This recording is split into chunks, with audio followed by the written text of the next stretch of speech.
Selamat pagi, shalom. Ini habis liburan semua, mestinya lebih semangat saudara ya. Selamat pagi, shalom. Katakan Tuhan Yesus baik. Coba senggol kanan kiri, katakan Tuhan Yesus baik loh.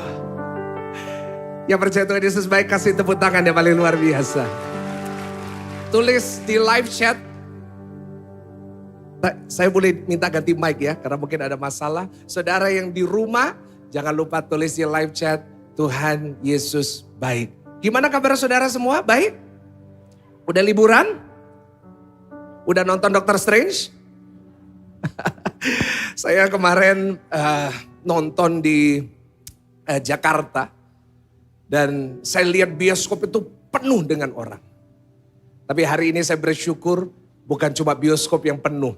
Tapi rumah Tuhan juga penuh dengan jiwa-jiwa yang rindu dan haus akan Tuhan. Mirip saudara, kalau belum nonton Doctor Strange, lihat muka saya agak mirip saudara ya. Cuma ini agak gendut dikit dan gak ada warna merahnya di belakangnya, haleluya.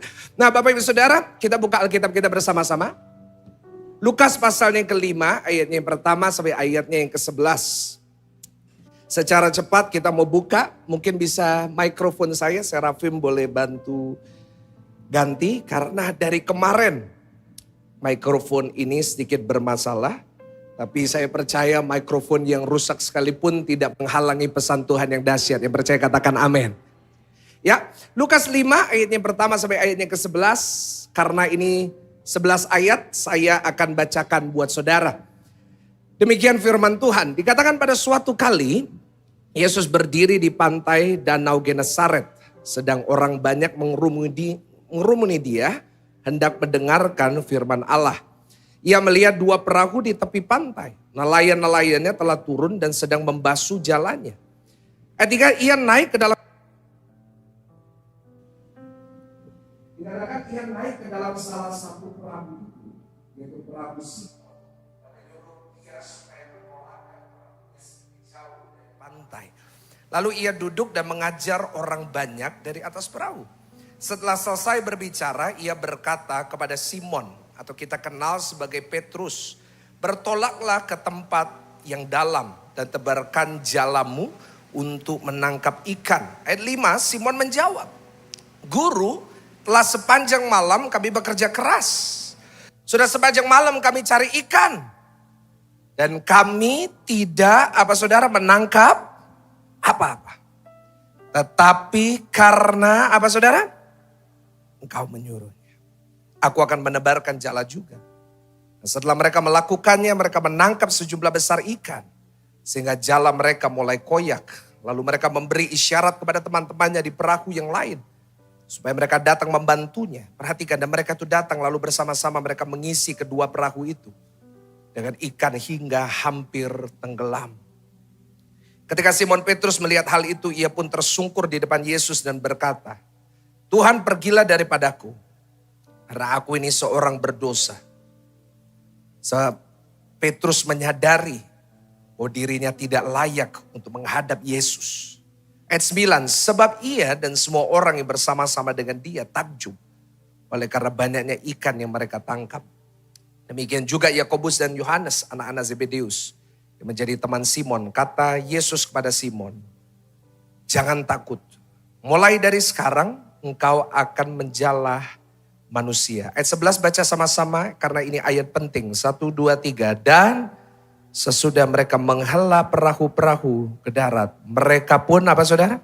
Meninggalkan segala sesuatu. Lalu hari ini saya akan membawakan satu firman Tuhan dengan judul Tuhan turun tangan. Boleh sama-sama katakan dengan saya 1, 2, 3 apa? Wah. Saudara yang datang dengan keluarga kasih tahu kepada mereka, sayang, iya dong ngomongnya yang enak dong saudara ya. Ayo coba kasih tahu, Tuhan turun tangan. Ngomongnya yang so sweet dong saudara, jangan Tuhan turun tangan gitu, jangan saudara. Ayo kasih tahu sayang, Tuhan turun tangan. Dia percaya kasih tepuk tangan yang paling meriah bahwa Tuhan akan turun tangan. Nah saudara, Tuhan berikan saya tema ini cukup lama. Yaitu tangan Tuhan yang turun. Dan Tuhan sudah menunjukkan kepada saya ayat ini kurang lebih sudah 2 minggu ini. Dan saya tahu bahwa saya harus menyampaikan kepada jemaat. Dan saudara, di awal-awal saya mempersiapkan khotbah ini, saya menemukan ada 3 poin yang saya bisa pelajari dari mujizat ini. Kita tahu Petrus semalam mencari ikan, tapi nggak dapat apa-apa. Tapi keesokan harinya, setelah Yesus mengajar, setelah Yesus khotbah, saat Yesus ada di perahunya. Nah, saat Yesus menyuruh Petrus untuk menebarkan jalannya, dia menangkap begitu banyak ikan. Awal-awal saya mendapatkan 3 poin, yaitu yang pertama, kalau saudara ingin Tuhan turun tangan dalam hidup saudara, saya menemukan poin pertama, izinkan Tuhan masuk ke perahu saudara. Wah, itu kan. Apa? Izinkan Tuhan masuk ke? Artinya apa? Libatkan Tuhan ya dalam pekerjaan saudara, dalam bisnis saudara. Lalu saya dapat poin kedua, yaitu orang yang taat pasti diberkati. Ulangin, orang yang taat. Saya dapat poin itu. Dan akhirnya saya juga dapat poin yang ketiga, yaitu Tuhan menyediakan lebih daripada yang kita minta. Kayak lagunya Waktu Yang Tepat. Dia memberikan lebih daripada yang kita minta. Karena Tuhan tahu yang terbaik. 3 poin ini sudah saya dapat. Tetapi pada saat saya persiapan tadi malam, saya agak gak tenang gitu. Saya rasa bahwa di balik kisah ini yang kita belajar di sekolah minggu dulu, ada maksud Tuhan yang lain di balik atau di luar dari 3 poin ini. Izinkan Yesus masuk di perahumu, kamu harus taat dan diberkati. Tuhan menyediakan lebih daripada diminta. Dan pada akhirnya tadi malam saya doa dan saya tanya sama Tuhan. Tuhan, apa yang Tuhan mau sampaikan kepada jemaat ibadah jam 10 dan nanti malam jam 6? Karena saya merasa bahwa 3 poin ini gak cukup. Saya merasa ada sesuatu. Dan Tuhan mengarahkan saya kepada 4 ayat di awal. Saya mau kita baca bersama-sama dengan lebih teliti. Coba kita buka lagi. Lukas 5 ayatnya pertama sampai ayatnya keempat. Dikatakan ayatnya pertama, pada suatu kali Yesus berdiri di pantai Danau Genesaret. Sedang orang banyak mengerumuni dia hendak mendengarkan firman Allah. Perhatikan ayat 2. Ia melihat 2 perahu. Berapa perahu Bapak Ibu Saudara? Dan kita tahu bahwa salah satunya milik siapa? Petrus. Dan kita lompat ke ayat 3. Yesus datang ke pantai, ada 2 perahu. Dan kalau saudara perhatikan ayat 2, nelayannya gak ada di situ. Petrus lagi bersihin jalannya. 2 perahunya kosong. Tetapi di ayat yang ketiga, dikatakan seperti ini, perhatikan. Ia naik ke dalam salah satu perahu itu. Dia pilih salah satu perahunya, yaitu perahu siapa? Padahal pada saat itu Simon gak ada di situ. Tetapi dikatakan ia naik ke salah satu perahu itu. Kebetulan, sama-sama kata kebetulan. Itu perahunya siapa? Simon. Jadi kita lihat di sini, perahunya gak ada orang, Simonnya gak ada. Tapi Yesus masuk ke perahunya Simon. Mungkin kita bisa lihat di sini, kita lihat ini kebetulan Pastor. Tapi saya percaya di dalam Tuhan Yesus tidak ada yang kebetulan. Yang percaya katakan amin. Tuhan punya maksud gitu. Pelan-pelan ya, pelan-pelan. Lalu dikatakan di ayat 3 tetap, lalu ia duduk dan mengajar orang banyak dari atas perahu. Pada saat ayat ini ditulis, pada saat ayat ini sedang terjadi, Yesus bermaksud bukan untuk mancing. Setuju dengan saya? Yesus maksudnya ngapain di sini? Ngajar. Tapi perhatikan di ayatnya keempat. Ini yang membuat saya nggak tenang. Dan akhirnya Tuhan menunjukkan saya sesuatu di sini. Ikuti saya hari ini. Dikatakan setelah selesai berbicara, ia berkata kepada Simon. Sama-sama katakan apa? Tolaklah ke tempat yang dalam dan tebarkan jalamu untuk menangkap. Ada yang merasa sesuatu yang janggal di sini? Kita perhatikan ya, pelan-pelan. Yesus ke pantai Genesaret. Lihat dua perahu. Perahunya ada orang atau kosong? Apa maksud Yesus naik ke perahu? Dia tidak sempat berbicara kepada Simon tentang apapun.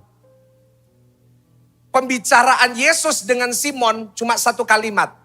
Dorong perahu ini.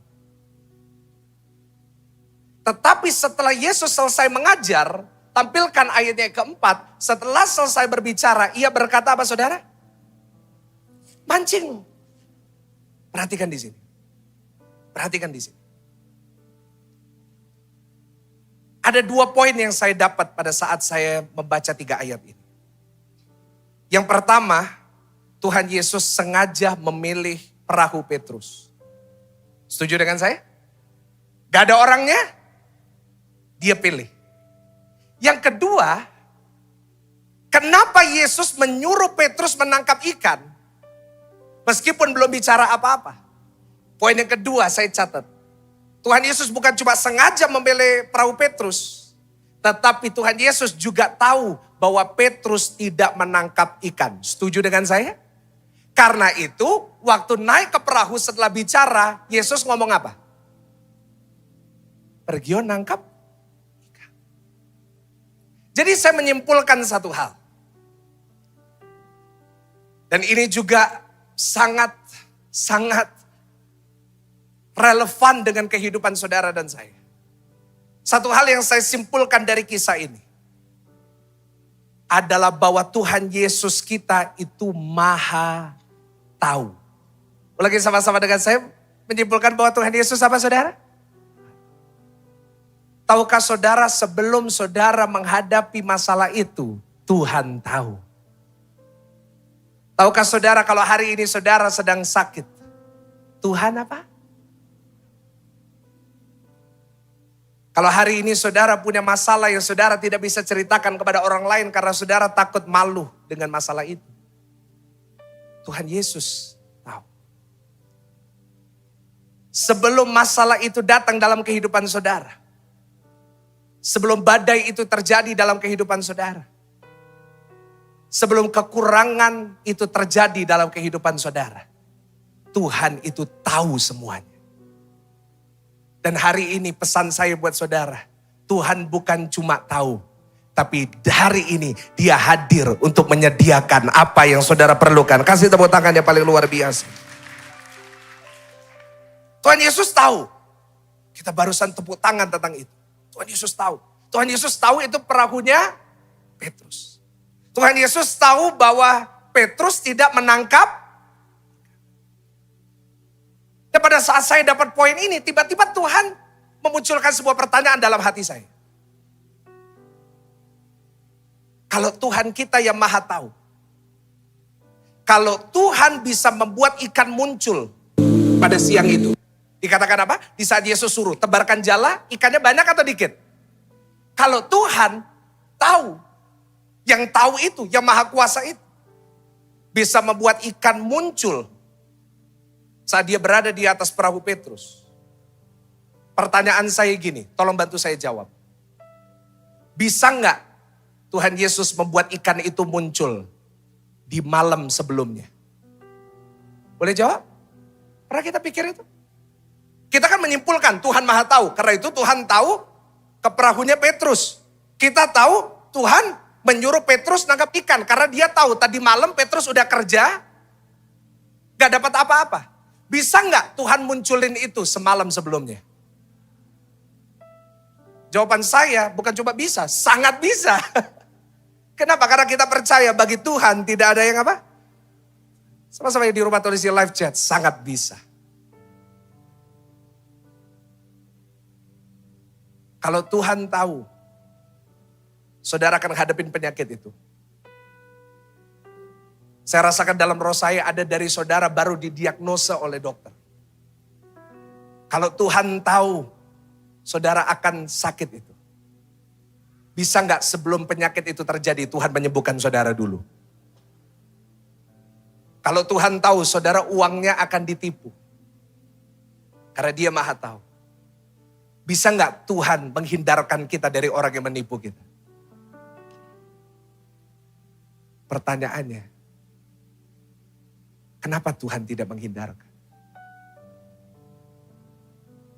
Pertanyaan saya sederhana. Kenapa Petrus sudah bekerja semalam, kerja keras sepanjang malam, dia menangkap ikan? Kenapa Tuhan yang Maha Tahu tentang Petrus harus menunggu sampai besok pagi? Harus menunggu sampai Yesus selesai khotbah. Baru ikannya muncul. Saya yakin Yesus kalau khotbah lebih daripada 1 jam. Karena itu kalau saudara lihat saya khotbahnya agak panjang, berarti saya semakin serupa dengan Yesus. Yang amin itu terpaksa, amin Pak Pendeta tambah tua tambah.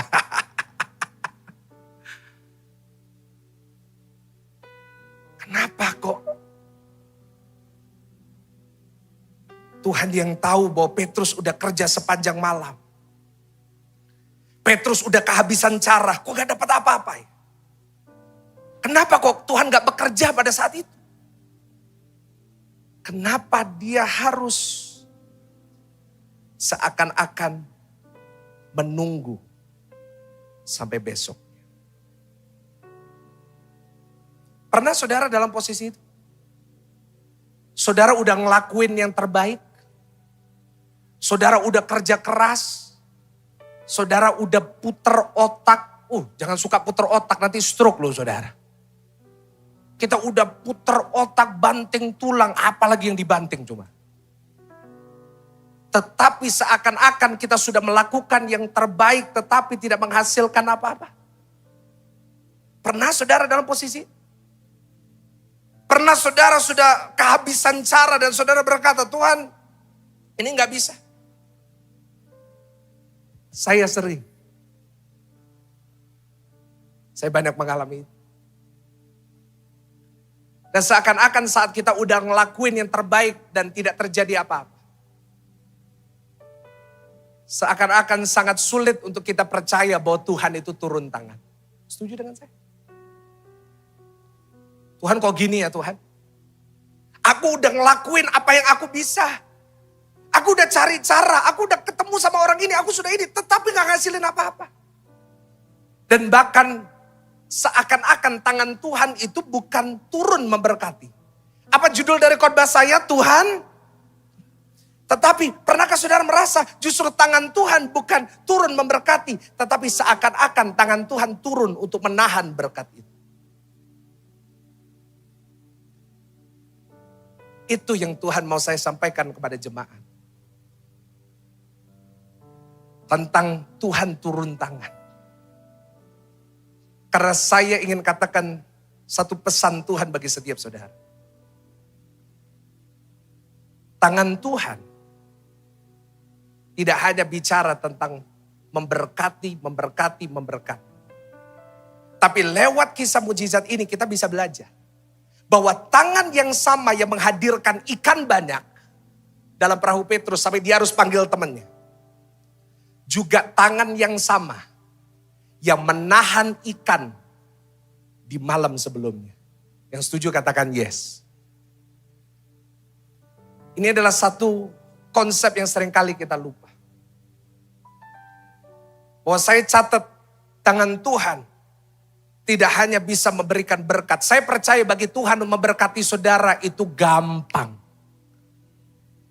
Untuk Tuhan mempromosikan saudara sehingga bisnis saudara terkenal, bisnis saudara menjadi berkat, bisnis saudara menjadi sukses. Itu coba saya golok kanan kiri, gampang. Gampang begitu. Tetapi tangan Tuhan juga bisa, baca sama-sama dengan saya.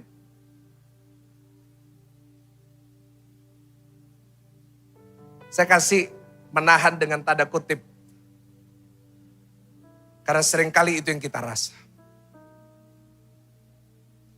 Seakan-akan Tuhan itu menahan berkatnya buat kita. Tuhan aku udah ngelakuin yang terbaik, Tuhan aku udah doa, Tuhan aku udah ibadah, Tuhan aku udah baca Alkitab, Tuhan aku udah doa. Aku udah hormat dengan orang tua, aku sudah rajin persepuluhan, aku sudah rajin memberikan buat gereja. Tetapi kenapa seakan-akan Tuhan menahan berkat. Dan hari ini saya mau tutup khotbah ini dengan menunjukkan kepada saudara. Judul dari khotbahnya kita ulangin lagi apa? Tuhan. Tetapi hari ini kita mau belajar dari kisah Petrus. Kenapa tangan Tuhan yang turun itu seringkali menahan berkat.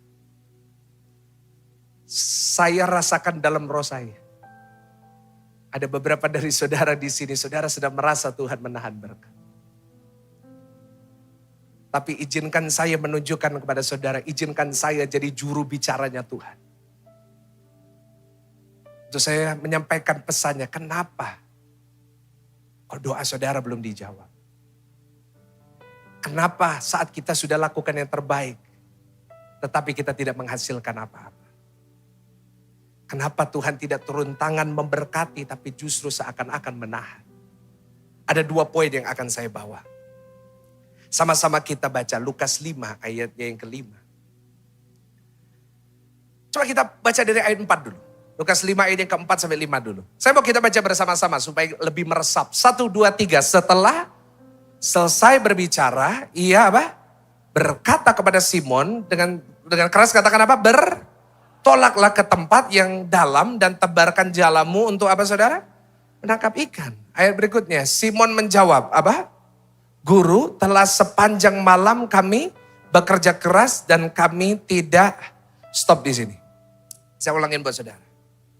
Simon menjawab gini. Dari sini kelihatan isi hatinya. Simon menjawab, pernah kita ngomong balik ke Tuhan, Tuhan suruh apa? Terus kita talk back to him. Nah ini. Simon menjawab, Guru, telah sepanjang malam kami bekerja keras. Dan kami tidak menangkap Yang pertama.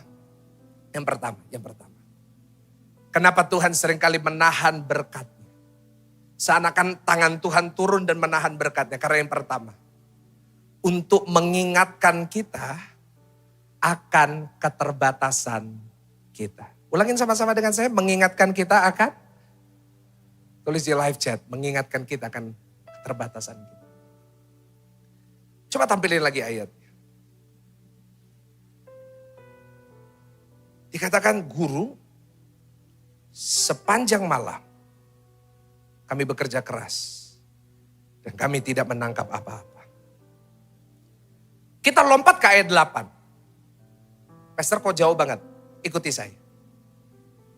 Ketika Simon Petrus melihat hal itu, artinya Simon Petrus melihat ikan begitu banyak. Ia pun apa saudara? Tersungkur di depan Yesus dan berkata, sama-sama baca, Tuhan pergilah daripadaku karena aku. Kalau hari ini Tuhan berkati saudara, kalau hari ini Tuhan kasih saudara berkat yang besar, kira-kira apa reaksi saudara? Bersyukur. Lebih rajin ibadah, doa. Senang, lompat, teriak, yes, haleluya. Tapi lihat ayat 8. Setelah Petrus dapat ikan itu, dia ngomong sama Tuhan apa? Aku orang berdosa. Kenapa reaksinya seperti itu? Jawabannya di ayat 5. Kembali lagi ayat 5. Karena dari kalimat ini, dia menunjukkan satu hal yang gak kelihatan. Simon jawab balik ke Tuhan. Guru, telah sepanjang malam kami bekerja keras dan kami tidak menangkap. Di sini menunjukkan satu kalimat yang menunjukkan kesombongan Petrus. Sebelum dia taat sama Tuhan, dia jelasin ke Tuhan apa yang dia udah lakuin. Tuhan suruh aku siang ini. Tadi malam aku itu udah kerja keras, tapi gak nangkap apa-apa. Agak sombong. Kenapa? Karena di sini Petrus sedang ingin membuktikan dirinya sama Tuhan. Tadi malam di saat saya persiapan, saya bukan cuma baca ayat ini, tapi saya jadi ahli dalam memancing. Tadi malam saya Google tentang memancing. Jadi siapa di sini pernah memancing dalam hidupnya? Oh jarang ya. Saya juga nggak pernah. Tapi tadi malam saya nggak sengaja jadi ahli saudara. Saya bacain semua tentang mancing. Dan saya temukan ayat 5 ini ada benernya. Kenapa? Tadi malam ya. Saya belajar tentang mancing. Saya nggak tahu mungkin ada saudara yang lebih ahli. Bahwa waktu yang terbaik untuk mancing dan dapat ikan banyak. Itu malam. Kenapa? Karena saya baca kalau malam hari ikannya itu lebih aktif. Kenapa? Karena waktu pagi ikannya waktunya sembuh. Jadi kalau mau nangkep ikan yang banyak harus dilakukan malam hari. Petrus udah pengalaman. Petrus punya jam terbang. Kalau mau nangkep ikan banyak harus malam, bukan pagi. Apalagi siang. Itu satu.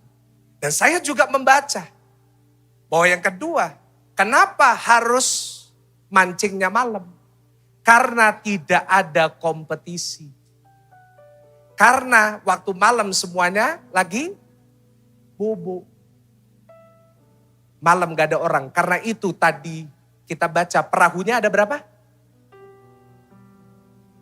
Kalau saya teruskan ini jadi seminar memancing saudara. Tapi setelah tadi malam saya belajar cukup banyak tentang memancing.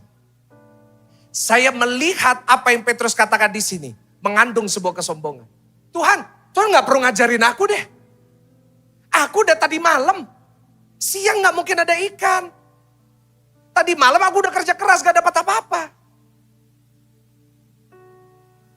Petrus menjelaskan kepada Tuhan Yesus, saya udah ngelakuin yang terbaik tapi gak ada hasil. Jujur tanpa kita sadari seringkali kita sama Tuhan juga gitu. Kita suka ngajarin Tuhan. Tuhan aku ini loh, sudah ngelakuin ini. Saya mau tanya, kita sama Tuhan pintar mana? Tapi kadang-kadang kita gak sadar kita suka ngajarin Tuhan cara kerja. Ada yang ngomong, Tuhan kalau Tuhan gak bisa, Tuhan turun saya naik. Itu yang Petrus lakukan. Sebab itu waktu dia menangkap ikan, dia tersungkur, dia bilang aku berdosa. Kenapa? Karena dia tahu, dia udah ngajarin Tuhan. Tetapi cara Tuhan pasti lebih dahsyat daripada caranya. Berapa banyak dari saudara hari ini lebih percaya dengan cara saudara daripada cara Tuhan? Banyak dari kita terlalu fokus kepada cara kita. Tuhan caranya seperti ini, Tuhan jalannya seperti ini, waktunya seperti ini. Sampai kita lupa bahwa kita ini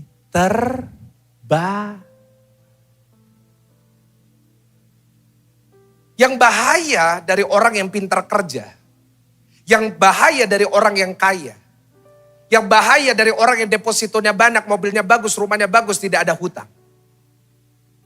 Adalah kadang-kadang orang-orang tersebut lupa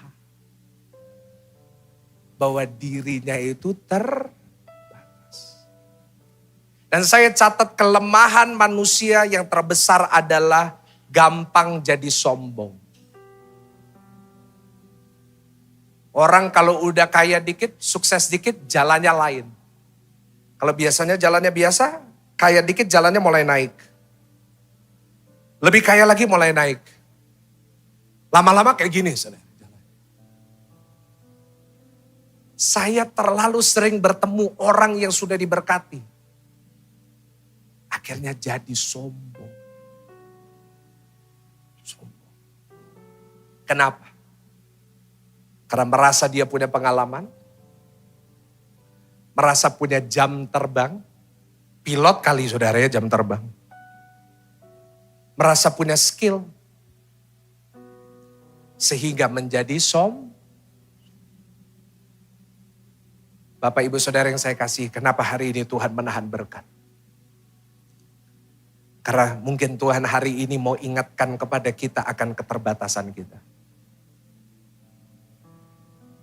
Karena kalau kita nggak ingat bahwa kita ini terbatas, kita jadi apa? Apa ciri-cirinya orang sombong? Yang pertama, tidak mau mendengarkan orang lain. Hello?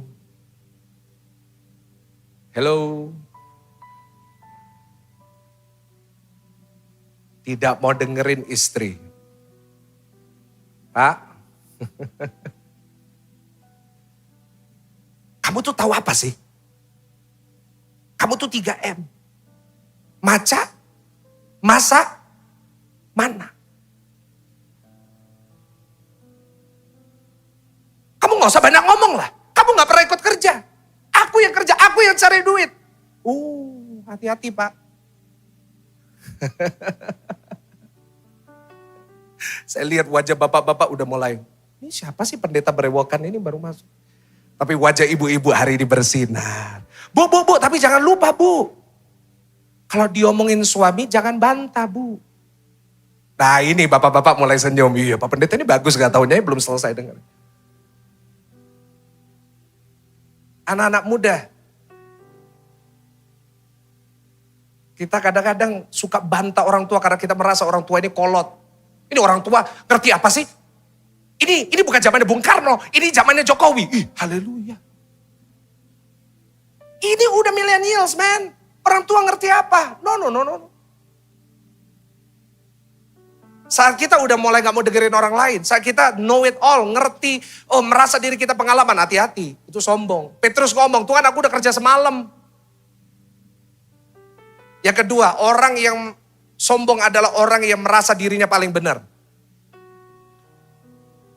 Orang lain ngelakuin apa aja pasti salah. Saya aja yang paling benar. Yang ketiga, suka merendahkan orang lain. Lihat orang selalu ngerendahin. Lihat kompetisi selalu ngerendahin orang lain. Gak mau belajar dari orang itu.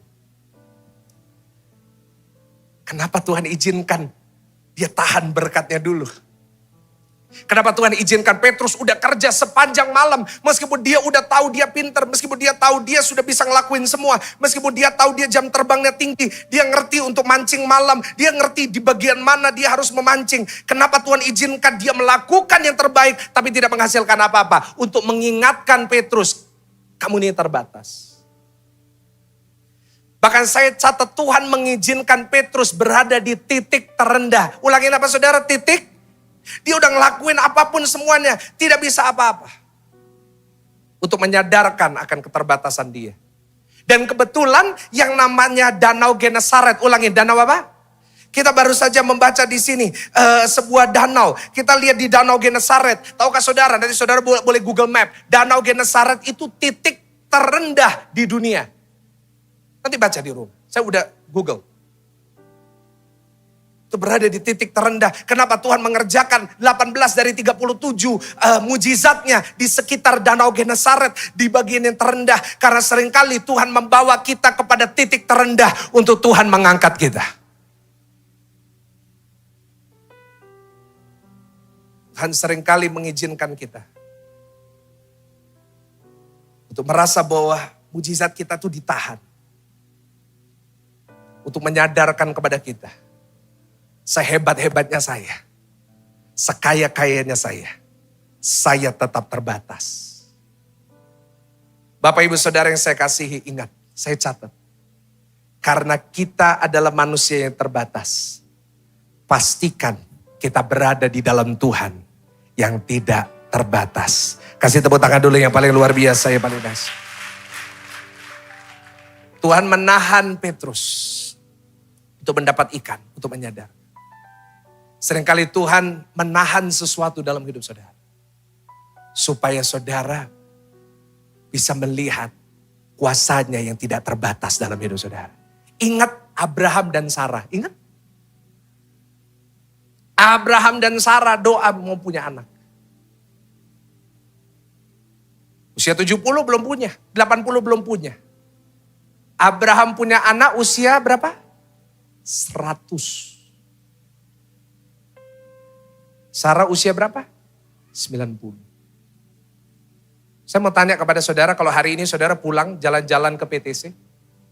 Terus lihat ada oma-oma umur 90, perutnya besar. Saudara ngomong apa? Lihat kanker itu, pasti kanker itu. Kenapa? Karena kita tahu bahwa ini gak mungkin. Kenapa Tuhan menunggu, menahan Ishak sampai di usia Abraham 100? Kenapa? Karena kalau Abraham punya anak di usia 40, 30, Abraham akan ngomong, anak ini karena aku hebat. Karena Sarah subur. Tapi Tuhan menahan sampai Abraham usia 100. Saat istrinya sudah mandul, buat apa? Supaya Tuhan menyadarkan, kamu ini terbatas. Tapi kalau kamu di dalam Tuhan yang tidak terbatas, maka bagi Tuhan tidak ada yang...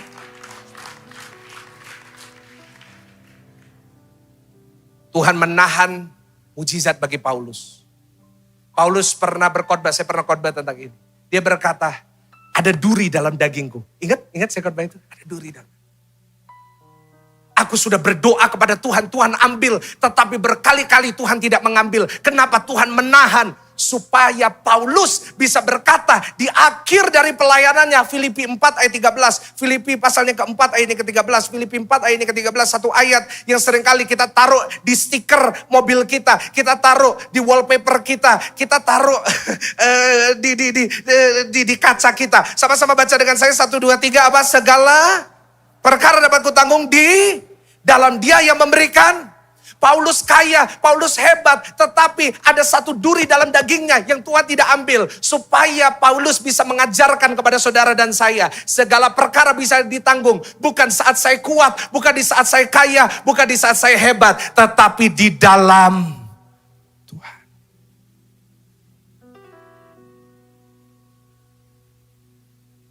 Hari ini saya berdoa. Doa saya paling dalam adalah hari ini kita merendahkan hati kita di hadapan Tuhan. Katakan sama Tuhan, Tuhan aku ini bukan siapa-siapa. Jangan datang sama Tuhan dengan kemampuan saudara. Saudara ahli, saudara punya jam terbang, saudara punya skill, saudara punya kekayaan, saudara punya koneksi. Saya mau kasih tahu, Tuhan lebih dahsyat dari itu. Hari ini, doa saya. Saat kita merendahkan hati kita di hadapan Tuhan, kita berkata, Tuhan aku perlu Engkau. Maka saya yakin dan percaya hari ini, tangan Tuhan turun. Bukan untuk menahan berkat, tapi mencurahkan berkat yang dahsyat atas kehidupan saudara. Kasih tepuk tangan. Yang terakhir, pemain musik silakan naik. Pemain musik silakan naik. Yang pertama Bapak Ibu Saudara, kenapa Tuhan seringkali menahan berkatnya? Karena yang pertama menyadarkan kita, mengingatkan kita bahwa kita ini apa? Yang kedua kita baca ayat terakhir. Lukas 5 ayat yang ke-11. Lukas pasal yang ke-5. Ayat yang ke-11. Pemain musik silakan naik. Kita akan baca bersama-sama dengan keras. 1, 2, 3. Dan sesudah mereka menghela perahu-perahunya ke darat, mereka pun apa saudara? Meninggalkan segala sesuatu lalu, bentar, coba lihat ayat ini lagi. Mereka pun meninggalkan apa? Yang kedua, kenapa Tuhan seringkali menahan berkat dari hidup kita? Karena yang kedua, untuk kita menerima berkat yang sesungguhnya. Ulangin sama-sama dengan saya, untuk kita menerima apa? Tulis di live chat, berkat yang sesungguhnya. Kenapa Tuhan menahan Petrus untuk menangkap ikan malam itu? Supaya besok paginya dia bisa bertemu dengan siapa? Yesus. Coba gini. Kalau Petrus malam itu dapat ikan banyak. Apakah pagi itu Petrus ada di pantai itu? Di pasar ikan. Logikanya, kalau dia nangkep ikan banyak, kira-kira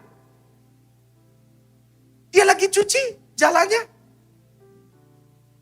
Kalau saudara sibuk kerjaannya banyak, saya yakin saudara gak ada waktu cuci piring. Tapi kapan saudara mau setiap hari cuci piring gitu, bersih-bersih gitu. Karena gak ada kerjaan, karena gak ada appointment. Kalau malam hari itu, Petrus menangkap banyak ikan. Besoknya dia tidak akan bertemu dengan Yesus. Apa berkat sesungguhnya? Berkat yang sesungguhnya bukan ikannya. Halo?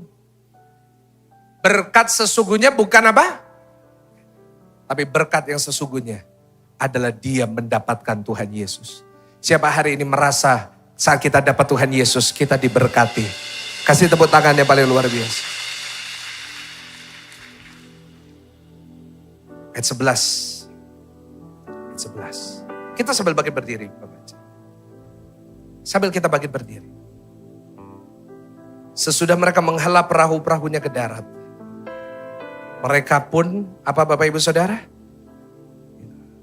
Karena setelah kejadian itu, mereka sadar bahwa berkat yang terbesar bukan ikan. Tapi berkat terbesar adalah mereka mengalami sesuatu dengan Tuhan Yesus. Petrus meninggalkan ikan, dia dapat perkenanan. Saya mau tanya, saudara milih ikannya atau perkenanannya Tuhan?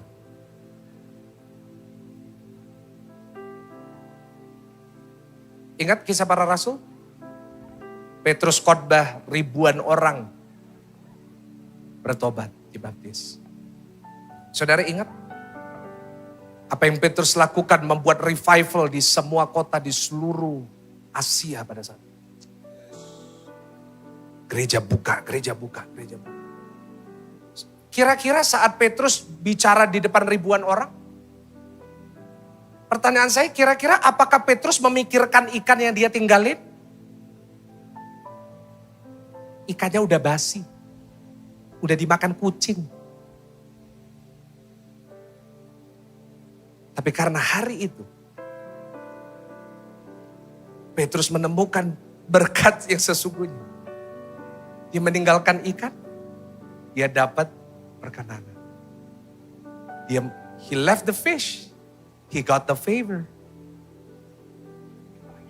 Kenapa hari ini Tuhan mengajar kita dengan menahan berkat-Nya?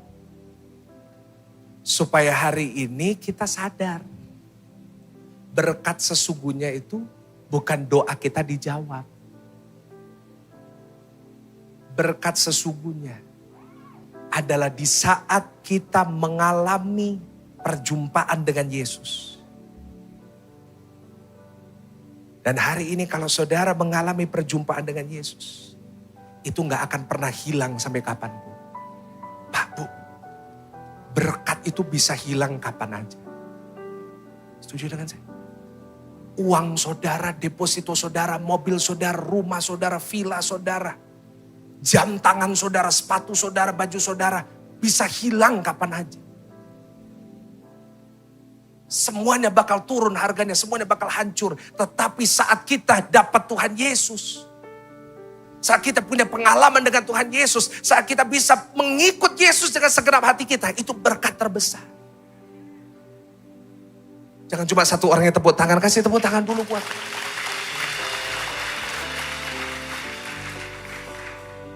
Jangan kejar ikannya. Jangan kejar ikannya.